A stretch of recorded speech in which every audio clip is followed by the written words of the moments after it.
That I'm having just moving around the world, I've realized that these hypotheticals have got us in a chokehold, and we must free ourselves.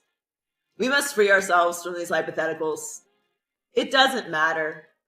It's fun banter. It's fun to argue about. It's fun to talk about what you would do in this scenario, or would you leave the game if the seats were high, or if a man took you this place on a first date, what you would do.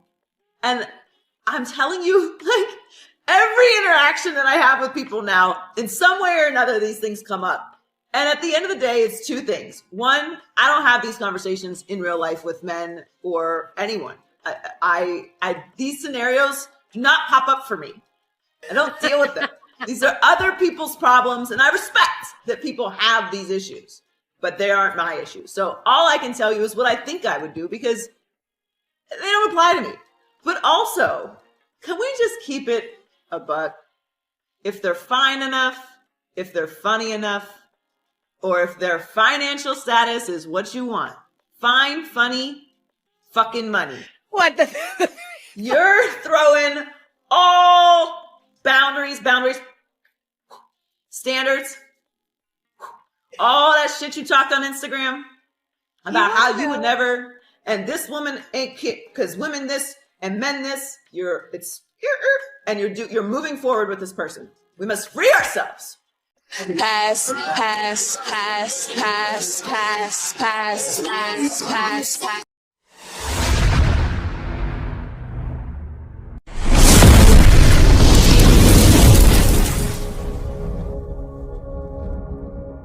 Do you want to know why good girls are attracted to bad boys? If you've gotten yourself in trouble by being attracted to bad boys, or maybe you're a bad boy and you want to attract good girls, or maybe you're a nice guy who wants to attract good girls and you think that nice guys finish last, well, it's important to understand one very important element of this.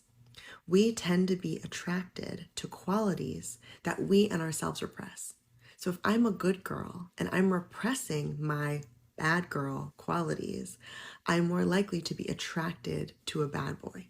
So if you're a guy watching this and your primary goal is to have good girls be attracted to you, and you think nice guys finish last and you want to attract the good girl who is going after the bad boy, then you might want to think about cultivating more of the bad boy qualities within yourself.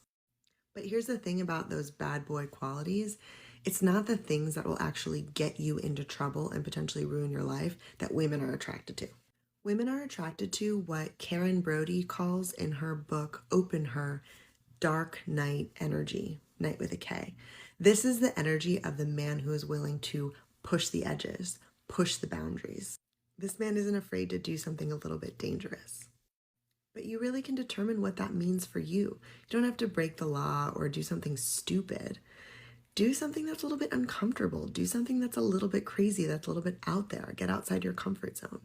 Girlies, stay single rather than settle for mediocre. Do not disturb your peace for a guy who doesn't meet at least 75% of your non-negotiables. And I know a lot of the men are like, your standards are too high, you're going to be 50 and single, you're going to die alone. And I think it's funny because they say it like it's a bad thing, where studies have shown that women are happier single and men are more statistically likely to die alone. I have a pact with my girlfriends to buy a beach house so we can grow old together. That absolutely does not sound bad to me. He has to be someone who's worth risking your peace for.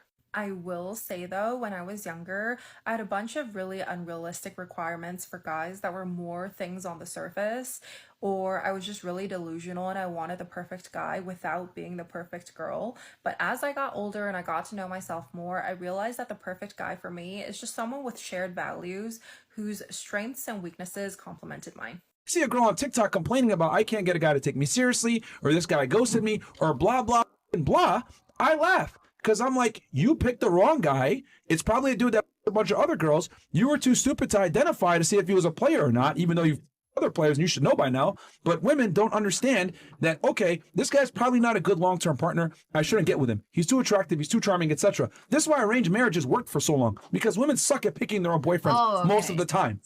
That's why women typically stay chronically single and or get hurt by men, because they don't have an authority figure like their dad or their brother to get involved in helping them find a guy. It's what feels They're good. go off what feels good. And guess what feels good? Dick. Tyrone or Chad. Those guys know what to say. They get the vibe, right? Because girls say dumb shit. It's just the vibe. The vibe is he makes you feel a certain way and then he's able to smash. Well, most guys don't have the vibe. So last night I ended things with a guy that in one of my previous videos I had referred to as the most intentional man I've ever spoken to. It really does suck because he truly is amazing, has a lot of the things I'm looking for in a person, but we hung out like 6 or 7 times and I just wasn't feeling it. And it's just really a shame because he really is a great guy and I wish that I could just make myself have feelings, but I just can't. And he's so great. I didn't want to just keep stringing him along because he had voiced that, you know, he's looking for a relationship and he made it very clear how he felt about me. And I just felt really badly about making it go on any longer when I just knew it wasn't there for me. So I'll show you guys what I said. This is the first time I've ever sent a text like this to somebody that I actually had been speaking to for a while. Usually I do it via phone call, at least. But I had told him, I asked him if we could talk later, and he just really wanted me to tell him now.